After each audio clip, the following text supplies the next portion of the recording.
Assalamualaikum warahmatullahi wabarakatuh. Di video kali ini saya akan menjelaskan rangkuman materi 8-15 di pengantar teknologi informasi. Kita mulai saja di materi pertama, if case dan perulangan. Yang harus kita ketahui yaitu jenis-jenis pernyataan kontrol dalam PHP.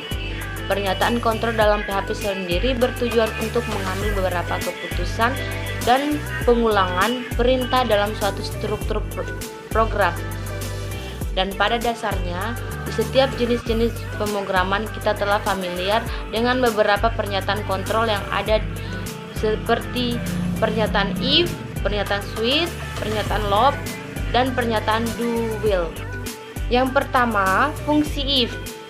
Fungsi if adalah suatu fungsi yang mengandung suatu kondisi atau eksekusi operasi, di mana jika pernyataan dipenuhi, maka operasi program yang kita buat akan terpenuhi, dan apabila tidak dapat terpenuhi, maka operasi program yang kita buat akan diabaikan. Yang kedua, pernyataan else if. Kita bisa menganggap bahwa pernyataan else if merupakan perpanjangan dari if else construct. Jika kita memiliki dua pilihan, maka kita dapat menggunakan pernyataan else if. Ketiga, pernyataan switch. Pernyataan switch agak mirip dengan pernyataan else if. Satu-satunya perbedaan adalah ekspresi yang sedang diperiksa. Keempat, pernyataan loop.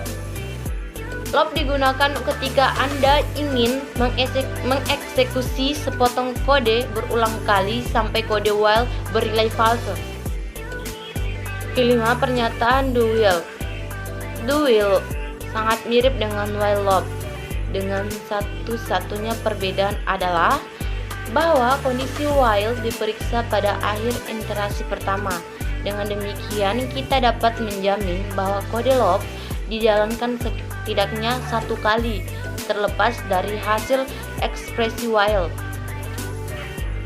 Materi kedua, basis data. Tujuan basis data yang pertama, kemudahan dan kecepatan dalam mengambil data.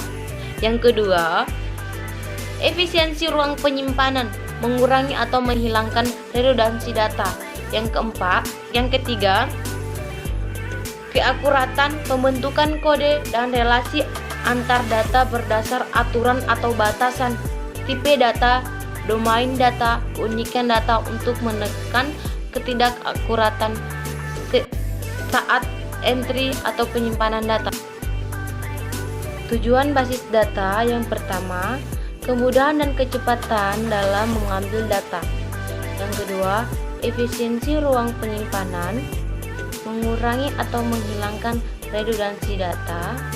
Yang ketiga, keakuratan, pembentukan kode dan relasi antara data berdasar aturan atau batasan, tipe data, domain data, keunikan data untuk menekan ketidakakuratan saat entry atau penyimpanan data. Berikut kita lanjut ke materi IP address. IP address atau alamat IP adalah alamat yang menjadi tanda pengenal untuk setiap host yang berhubungan ke jaringan dengan IP internet berdasarkan aturan dari Internet Protocol atau IP. Setiap host yang akan terhubung ke jaringan yang berbasis IP harus memiliki IP address. IP address bersifat unik, artinya dalam satu jaringan tidak ada dua host atau lebih yang menggunakan alamat IP yang sama. Kategori IP address, yang pertama IP statik, yang kedua IP dinamik. Format IP address. IP address terdiri dari bilangan biner 32 bit yang dibagi dalam 4 oktet dan dituliskan dalam format 4 kelompok bilangan desimal. Sebagai oktet dalam kurun kelompok 8 bit pertama dari IP address menunjukkan alamat jaringan dan oktet yang lainnya menunjukkan alamat host. MAC address, Media Access Control, merupakan identitas permanen dari sebuah network interface. Selanjutnya kita masuk ke materi email. Electronic mail adalah salah satu sarana komunikasi yang cukup handal perbandingannya dengan mail. adalah waktu pengiriman yang sangat cepat. Keuntungan email, pengiriman cepat dari setengah jam sampai sehari, sangat murah biayanya, yakni beberapa detik dari pulsa telepon baik di dalam maupun di luar negeri. Yang ketiga, dapat mengirim banyak surat dengan mudah. Yang keempat, surat yang datang dapat dengan mudah dicatat dan dikembalikan kepada pengirimnya atau disampaikan kepada orang lain. Kerugian email, yang pertama, email tidak selalu sampai. Kesalahan sedikit saja pada alamat sudah cukup untuk menggagalkan pengiriman. Yang kedua, tidak semua orang melihat email mereka secara teratur. Protokol yang digunakan dalam email, yang pertama, Simple Mail Transfer Protocol. Yang kedua, Post Office Protocol. Pemakaian email, yang pertama, menjalankan program email. Yang kedua, mengirim surat. Yang ketiga, membaca surat yang masuk. Yang keempat, membalas surat. Yang kelima, menghapus surat.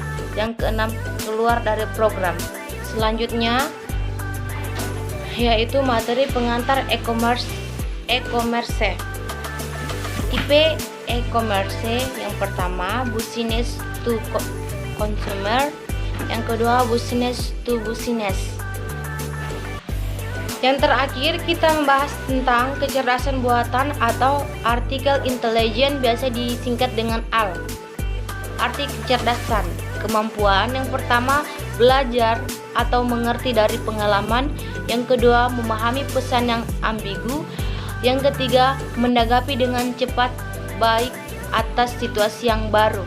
Yang keempat, menggunakan penalaran dalam memecahkan masalah serta menyelesaikan dengan efektif. Kelebihan kecerdasan buatan, yang pertama, lebih bersifat permanen. Yang kedua, lebih murah. Yang ketiga, lebih mudah diduplikasikan dan disebarkan. Yang keempat, bersifat konsisten. Yang kelima, dapat didokumentasikan. Yang keenam, dapat mengerjakan beberapa teks lebih cepat dan lebih baik dibandingkan manusia. Itulah ringkasan materi yang bisa saya sampaikan. Lebih dan kurangnya mohon dimaafkan. Wallahu muwaffiq ila aqwamit thoriq. Assalamualaikum warahmatullahi wabarakatuh.